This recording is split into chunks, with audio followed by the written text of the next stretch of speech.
I'm sure you've enjoyed that very generous message from His Royal Highness the Prince of Wales.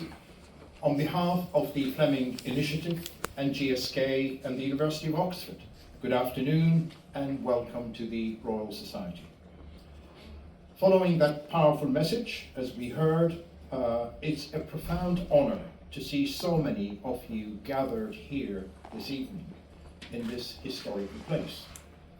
We are here to celebrate a breakthrough that redefined human history.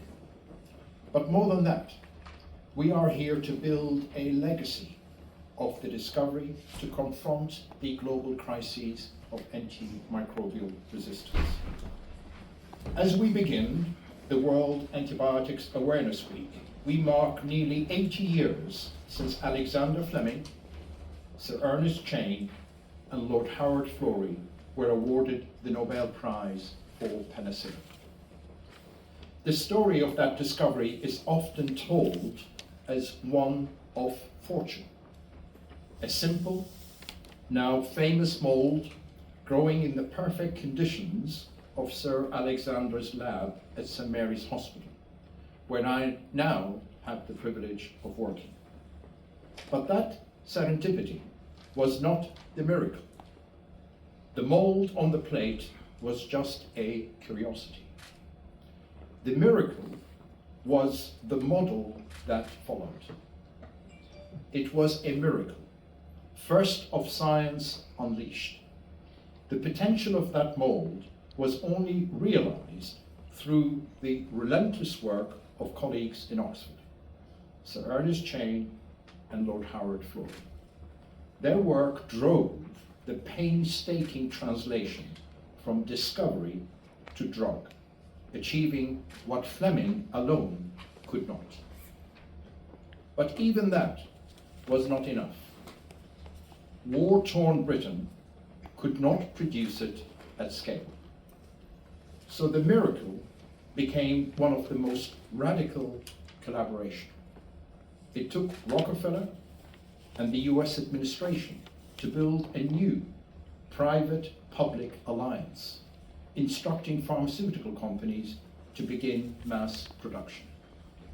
Here in the UK, Glaxo, which is now our partner GSK, manufactured 80% of the penicillin that reached British soldiers.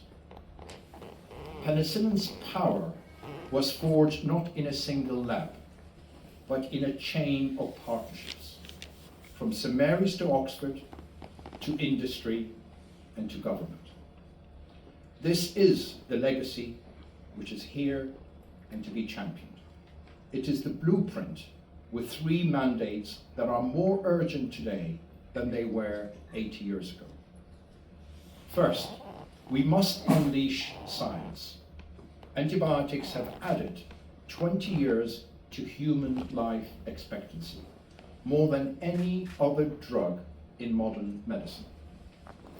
To tackle AMR, innovation must again be central.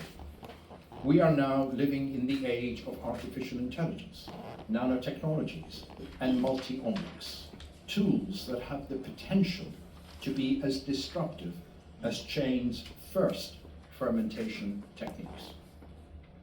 Second, we must build radical collaborations. The sum is greater than its parts.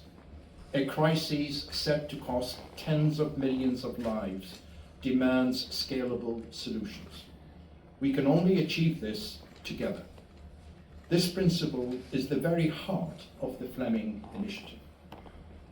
Since receiving the generous foundational funding from Sir Jeremy Hunt, who was the Chancellor in the previous government, we have built a modern consortium of partners. GSK, LifeArc, who's here in the room, Optum, who have joined our collective mission. We are already delivering from new point-of-care diagnostics and AI-driven co-scientists to the public campaigns, many of you so taking over Piccadilly Circus this afternoon. This brings us to the third and most vital mandate. We must lead a global response. The UK alone cannot solve this. AMR is a crisis without a passport. It is felt by the cancer patient in the US, the child in India, and the soldier in the UK. The microbes do not stop. They evolve, they form colonies, and they overwhelm us. It is the time we mounted a similar, robust, and truly global defense.